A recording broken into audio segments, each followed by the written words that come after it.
پیغمبر علیه الصلاة والسلام فرمایي که چیرې یو سړی راولاړ سو د یو مسلمان ورور سره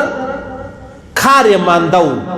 ستا په ما کار مانده و، ما په تا کار مانده و، ته ما لره رالې زه تا لره درلمه، نو اوس زه له تا سره روان سوم، ته له ما سره روان شوې، ولاړو یو کار دی، دا کار زه در کوم. پیغمبر علیه الصلاة والسلام فرمایي الله رب العزت 75,000 فرشتې پر دې خبره مقرره کړي چې ته که سهار و تر ماښامه د ده دپاره دعاګانې کوه، او که ماښام و بیا الله رب العزت دې 75,000 فرشتو ته وفرمایي تر سهاره دې سړي ته دعاګانې کوه چې یا الله آباد یې لرې، شاد یې لرې، کامیاب یې لرې، کامران یې لرې، خوشحال یې لرې. ګورې دا اوس په ظاهره باندې عامه خبره ما درته وکړه، پر دا چوک ولاړ یو مسافر و، لاروی و، مهاجر و، پلانی پلانی، یاره ما ته دا پلانی کور نه دی را معلوم، ګلی و کوڅه نه ده را معلومه، دا پلانی مسجد و مارکیټ نه دی را معلوم، دا به نه راوښیې؟ د الله رسول فرمایي دا ته ورسره راولاړ سولې، ورته ودرېدې، هغه پلانی ګلی نه، په هغه دویمه درېیمه ګلی کې دا مسجد دی، دا کور دی، دا مارکیټ دی، دا دکان دی، دته دې لار ور وښوله. د الله رسول فرمایي 75,000 فرشتې که تا دا لاره سهار ورښولې وه تر ماښامه دغه فرشتې زما او ستا دپاره څه کوي؟ دعاګانې کوي. که ما او تا د مازدیګر ماښامه بعد دا لاره ورښولې وه تر سهاره دا فرشتې زما او ستا دپاره دعا کوي. یعنې په دې خبره به موږ څومره نادرک یو، موږ څنګه ناخبر یو د مسلمان څومره عظیم شان دی د الله په دربار کې، د مسلمان څومره عظیم شان دی، بلکې د انسان لوی عظمت دی د الله په دربار کې چې د انسان سره به د انسانیت پر لاره باندې دا خپل مهنت، دا خپل مشقت چې دی هغه وړي. نو د الله رسول فرمایي وایي دا ته چې کله د دې سړي سره روان شو په یو کار پسې ورسره روان سولې، کار سوی یا نه سوی هغه ځان ته خبره ده. د الله رسول فرمایي پر هر قدم باندې الله ستا یوه ګناه در معافوي، پر هر قدم باندې الله ستا یوه درجه در لوړوي. و دا درجه لوړېده د الله په دربار کې زما او ستا درجې نه، دا ګناه معافېده د الله په دربار کې زما او ستا نه. نو به څومره لویه ګناه چې الله رب العزت یې موږ ته رامعافوي، او څومره لویه درجه ده چې الله رب العزت یې وما او تا ته راکوي. نو لہذا د یو مسلمان ورور غم کول، د یو مسلمان ورور غم خوړل، د یو مسلمان ورور سره 2 قدمه تر یو ځای پورې تلل، د یو مسلمان ورور یو کار تر یو ځای پورې ورکول، د الله رسول فرمایي 75,000 فرشتې که سهار تر ماښامه که ماښام تر سهار زما او ستا دپاره دعاګانې کوي، الله آباد یې لرې، شاد یې لرې، کامیاب یې لرې. بل حدیث کې راځي پیغمبر علیه الصلاة والسلام فرمایي یو مسلمان رالی بل مسلمان ته وویلې داسې مجبوره یم، داسې محتاجه یم، داسې بېوسه یم، داسې بېبسه یم، ته راځه دا پلاني سړي لره به ورسو، یار ستا شناخته دی یا ستا یار دوست دی، ګوندې ستا خبره ومني، هغه زما پلانی کار راوکړي، خاص کر په دفترانو کې راواخلئ. څوک چاته ووایي چې زما د نادرا، زما د پاسپورټ، زما د سیکرټریټ، زما د ګیس دفتر، زما د بجلی دفتر، مطلب ډېرې خبرې دي چې ته یاره شناخت لرې، رشوت نه، حرام نه، ته درځه د الله په خاطر زما سره ولاړ سه. د الله رسول فرمایي پر هر قدم الله 80 نیکۍ درکوي، 80 درجې بلندوي، او 80 ګناوې الله ستا در معافوي. بیا که ته ورسره ولاړې هغه کار دې ور وکړي، یو سړی رالی ستا و کور ته ودرېدی، زما پلانۍ مسله ده، ته ورسره روان سوې هغه کار یې در وکړي. پیغمبر علیه الصلاة والسلام فرمایي دا ته چې په واپسي کې را روان یې له ګناو الله رب العزت داسې پاک کړی یې لکه یو ماشوم چې نن له خپلې موره پیدا سي، د ګناو الله رب العزت څنګه صفا کوي. یو ماشوم چې پیدا سي پر هغه باندې ګناه سته، غلا، قبضه، شراب، بدکاری، غیبت، بهتان، حسد، عناد، بغض سته، یو شی نسته. د الله رسول فرمایي ته د یو مسلمان ورور سره روان سوې او بیا هغه کار وسو، دا ته چې ورسره روان سوی وې په دا خاطر چې الله له ما راضي سي، نو بیا هغه کار دې مور وکړي. او کار دې د الله په خاطر وکړي د الله د رضا دپاره دې وکړي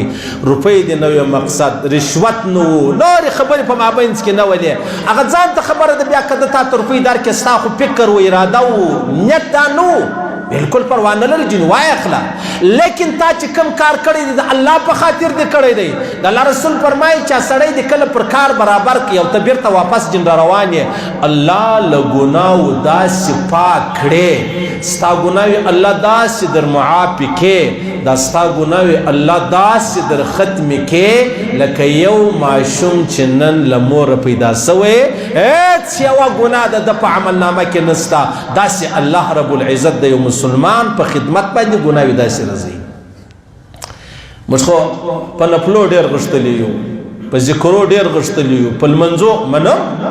ضروري دی لازمي دی خامخا به کوو خو زموږ فکر دا دی چې بس دغه الله چې راضي کېږي دا خالي په مسجد کې راضي کېږي بچ ما نیت وتړی په دې کې الله راضي کېږي یا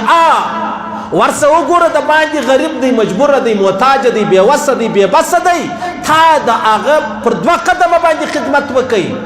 اوس دا خو به نو ګرانه خبره نه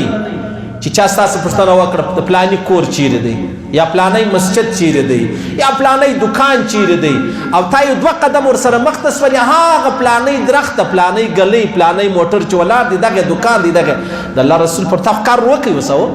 د سړي کار وسور معلومه سوله د الله رسول فرمایي ته چې بیرته دا 2 قدمه پر شا راځې یا دکان یا کور یا مسجد یا دفتر ته خو بیرته دا 2 قدمه راشاته سوې له ګناو د الله داسې پاکوي لکه چې په کومه ورځ ته پیدا سوی وې ستا په عملنامه کې ګناوې نه وې نن هم الله رب العزت پر دې 2 قدمه او پر یوه خبره باندې ستا ګناوې داسې در معاف کړي د مسلمانانو خدمت دا مهم دی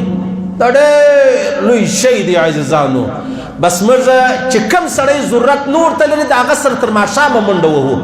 او چې ضرورت ورته لري هغه نظر انداز کړو هغه شاته وګرځو هغه پرېږدو صحیح سلو نو لہذا د الله رسول فرمایي کچیرې تا د دې مؤمن کار ور وکړي پر هر قدم الله اویا نیکۍ درکوي اویا درجې بلندوي اویا ګناوې در معافوي او بیا چې ته په واپسي کې را روان یې داسې به الله له ګناو خلاص کړی یې داسې به الله ته د ګناو پاک کړی لکه چې په کومه ورځ ته پیدا شوې ستا په عملنامه کې یوه ذره ګناه نه وه څونه لویه خبره ده یاره په ظاهره څونه معمولي خبره ده او څونه کوچنۍ خبره ده او څونه اسانه خبره ده لیکن د ګناو په حواله راواخله د الله رسول فرمایي چې سړی حج لره ولاړ سي او بیا حج په داسې انداز وکړي په هغه کې جنګ نه وي جګړه نه وي شکنځا نه وي فساد نه وي دی چې واپس د عرفات د میدان سره روان د الله رسول فرمایي له ګناو الله داسې پاک کړلې لکه چې په کومه ورځ ته پیدا سوی وې یا په کومه ورځ یو ماشوم د خپلې مور څخه پیدا سي څنګه له ګناه خلاصېږي څنګه له ګناه پاکېږي دا د حج څو ګرانه خبره ده لیکن دلته ما او تا ته الله پر 2 قدمه دا خبره چې دا غیر شه او د امام حسن بصري صاحب رحمه الله فرمایي یو حج سړی وکړي دا فرض دی ټیک دی صحیح سو ادا سو چې د ګرد دنیا خدمت وکړي دا ستا فرضي حج نه په ادا کېږي چې بس فرض حج دی هغه نه غواړي لیکن امام حسن بصري صاحب فرمایي تا فرضي حج وکړي اوس 2یم حج ته کوې دا 2یم حج دومره ثواب نه لري لکه د یو مسلمان ورور حاجت ضرورت خدمت کار وروکړي ما درته ویل خدمت و حاجت و کار لاره ورسول دی ګلۍ ورسول دی دکان ورسول دی د چا پوښتنه در څه وکړه هغه ورسول دي تر یو ځایه ورسره تلل دي سبحان الله امام حسن بصري صاحب رحمه الله تابعي دی لوی عظیم شخص دی هغه وایي پر حج باندې حج کول دومره ثواب نه لري لکه د یو مسلمان ورور خدمت کول د مسلمان ورور خدمت کول او موږ بیا دا ثواب په دې کې لیدلی دی چې د یو مسلمان ورور کور ور خرابول لاره بندول مطلب د کار خرابول شرارت کول د تاوان رسول نقصان رسول نو چې یو سړی چاته پیدا ورسي له ګناو داسې خلاصېږي لکه چې دی نن د خپلې موره پیدا سوی یا ماشوم له خپلې موره پیدا سوی نو چې د یو مسلمان کار خراب کړي هغه به څنګه وي هغه به څنګه وي پیغمبر علیه الصلاة والسلام چې کله حج وکړي د حج سمعباد چې بیا کله تللی په آخر کې نو بیا رالی زمزم څاته چې رالی نو بیا حضرت عباس ورته وویل ان شاء الله غالبا که عبدالله ابن عباس حضرت عباس ورته وویلې ول یا رسول الله دغه سولاغه دا رسۍ ګرده د خلکو په لاسو لړلې ده لکه عام طور پر څا باندې رسۍ ډېره خیره نه وي وقوع بل اوقاته زه تاله را تازه اوبه راکړم د زمزم دا مه څښه زه تاله تازه اوبه راخلم پیغمبر علیه السلام ورته ویلې ول نه نه نه نه ما ته د هغه د خلکو د لاسو اوبه راکړه ما ته تازه اوبه مه راکوه ما ته د داغه مسلمانانو د لاسو اوبه راکړه دا رسۍ خو نو ډېر لاسو وهلي خیره نه سوي ول ما ته دغه اوبه راکړه دا ویلې دا د مسلمان شان دی د الله په دربار کې زه عجبه خبر درته وکړم پیغمبر علیه الصلاة والسلام یو وخت د مدینه شریف سره روانو مجاهدین وو ملګري وو یارانو دوستانو صحابه کرامو نو مکې له روان د فتح مکې کالو چې مکه یې فتح کولم پر لارې باندې داسې ځای رالی چې یو پاڼ دی یو پاڼ ته نږدې تر دې لاندې بیا د بید ډېره معافي یوه سپۍ چې ده بچیان یې راوړي دي کشني کشني بچیان دلته اوس پیغمبر علیه الصلاة والسلام مبارک چې کله رالی دې ځای ته راورسېدی نو ویې کتل صحابه کرام دي مجاهدین دي ملګري دي رش دی دربی دی په دا کې دی ډېر پام فکر د خلکو نه وي پیغمبر علیه الصلاة والسلام دغه کشني کشني بچیان د دې چې کم دي دغه ته ودرېدی صحابه ورته ویل کرار کرار تېرېږه ځئ داسې نه وي چې په دې بچیانو کې څوک وخېږي محمد رسول الله صلی الله علیه وسلم دا هغه کشني بچیان چې په یو شي کې خوله ووایي اووه واره به یې پرېږدي امام شافعي صاحب رحمه الله فرمایي حدیث شریف هم دی یو واره به یې په خاورو پرېږدي دلته جناب نبی کریم صلی الله علیه وسلم ابوبکر صدیق ته هم وایي حضرت عمر فاروق ته هم وایي حضرت عثمان ته هم وایي دا څه مجاهدین صحابه کرام خیال کوئ داسې نه وي چې په دا کشني کوتریانو کې ونه خېږي نو چې د دغه حیوانانو دغه حال دی محمد رسول الله پیرې ته ودرېدی نو د یو انسان به څه حالي د یو مسلمان به څه حالي د یو غریب و د یتیم و د کونډې و د بېوس و بېچاره به بیا څه حالي دا د محمد رسول الله خبره درته کوم جنت په محمد رسول الله ته ضرورت لري پیغمبر علیه السلام مبارک به جنت ته ضرورت نه لري ما او تا جنت ته ضرورت لرو جنت په ما او تا ته ضرورت نه لري لیکن محمد رسول الله بیا څه کوي بیا راولاړېږي بیا درېږي بیا ملګرو ته وایي خیال کوه خیال کوه خیال کوه هسې نه یي چې د حیوانانو کې یو در څخه خوږ نه شي